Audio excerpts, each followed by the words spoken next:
In the mid-19th century, you had two worlds on a collision course. In one corner, Imperial China, the completely self-sufficient Middle Kingdom, and in the other, the industrializing West, absolutely starving for new markets. Well, what happened next would change everything, and it really set the stage for the China we know today. This is the story of the Opium Wars, a conflict that didn't just knock on China's door, it literally blew it right off its hinges. So let's get into it. So here's our game plan. We're going to start with why these two worlds couldn't see eye to eye, which is what lit the fuse for the First War. Then we'll dig into the second, much more brutal conflict, the incredibly harsh peace that followed. And finally, we'll look at the long-term scars that, believe it or not, help explain a lot about our world today. All right, to really get to the heart of this, you have to understand it wasn't just about tea or silver. It was a fundamental clash over how the world was supposed to work. It was a collision between two totally different ways of seeing power, trade, and your own place in the world. This quote, wow, it just says it all, doesn't it?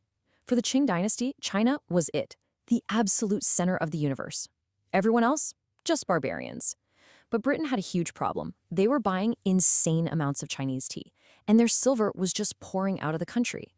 To fix this trade imbalance, they found something the Chinese didn't have, but would get hooked on: opium, grown in British India. They started flooding southern China with it, illegally, kicking off a massive addiction crisis. So what happens when a Chinese official, Lin Zexu, seizes and destroys 20,000 chests of British opium? Well, Britain declares war. And it was a total mismatch. The Royal Navy, with its brand new steam-powered gunboats, just shredded China's defenses. The final nail in the coffin was capturing Qingqiang, a city that controlled the Grand Canal, basically Beijing's food supply line. Defeated, China had to sign the Treaty of Nanking in 1842. This treaty smashed its isolation, forcing it to open up these so-called treaty ports, which became the very first footholds of foreign power on Chinese soil. And then there was this, another deeply humiliating part of the deal: extraterritoriality. I mean, think about it. It meant that if a Westerner committed a crime in Shanghai, they weren't tried by a Chinese court. Nope, they were tried by their own foreign court, under their own laws. It created this bizarre parallel legal system just for foreigners, and it was a massive violation of Chinese sovereignty that people would be furious about for decades. But here's the thing. For Britain and France, the First War was just an appetizer. They wanted the whole meal. They wanted the opium trade to be fully legal, and they wanted embassies right in the capital, Beijing. All they needed was an excuse, and they got two perfect ones. Chinese officials seized a pirate ship called the Arrow that happened to be flying a British flag, and then a French missionary was executed. That was it. The stage was set for round two, and this time, it was going to be even more destructive. The British were still riding high from their easy victory in the First War, and honestly, they just didn't respect China's military at all. So instead of, diplomacy, Admiral Hope decided to use brute force. His plan was simple and arrogant: a direct, head-on attack on the Dagu forts, the main defenses guarding the river that led straight to the capital. And boy, was that a mistake. The attack was a complete catastrophe. The Chinese defenders were more than ready. Their cannon fire was deadly accurate, British gunboats got stuck in the river mud, and the assault on the walls was just a bloody mess. This humiliating retreat wasn't the end, though. Far from it. It was a guarantee that the West would be back, and next time, they bring overwhelming force and a burning desire for revenge. So fast forward just 1 year to 1860, a massive Anglo-French army shows up. They were absolutely determined not to make the same mistakes twice. This time, they came ready for a full-blown invasion. And this was no small force. We're talking a huge, combined army. Their strategy was totally different this time around.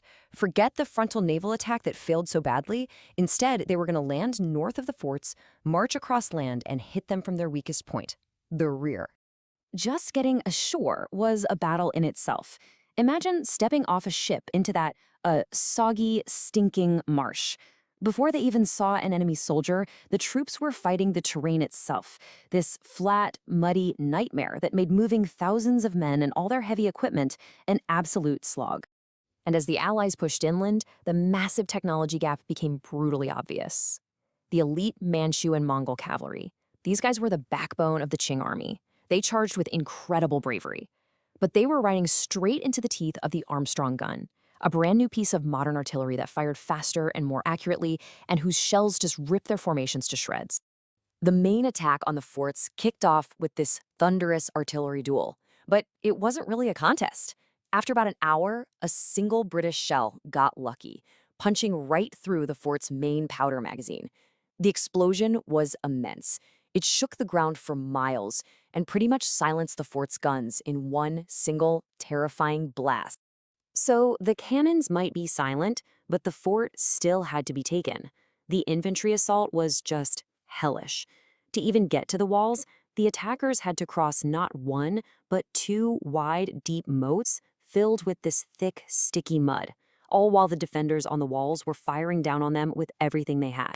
And as if the mud and the gunfire weren't bad enough, the ground between those two moats was a death trap.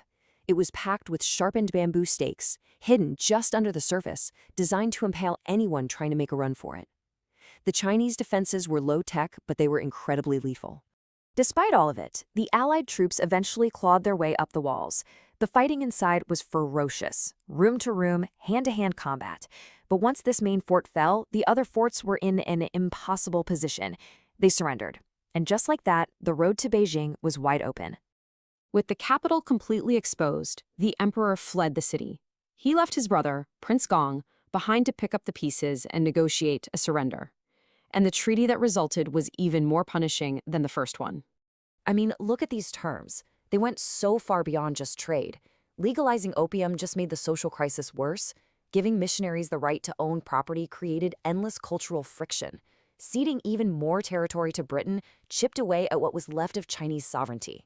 And then, as a final, brutal act of revenge for the torture of a British diplomat, Lord Elgin ordered the magnificent old summer palace to be systematically looted and then burned to the ground, an act of cultural destruction aimed squarely at humiliating the emperor himself.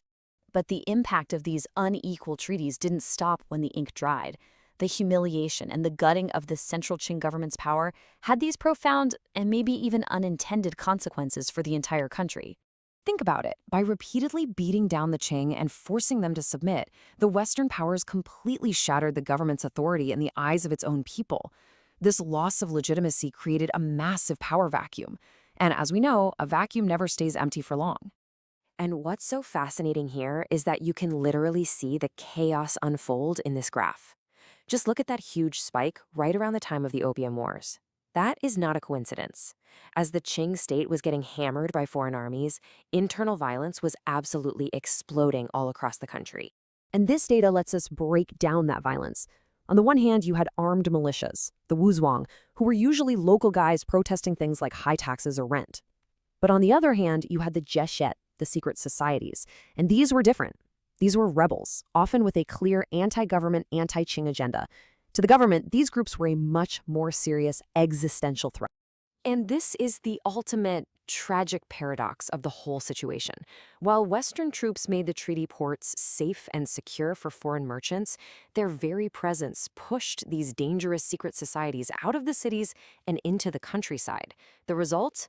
The treaty ports became these stable little islands for international trade, but in the process, they inadvertently exported chaos and rebellion to the rest of China.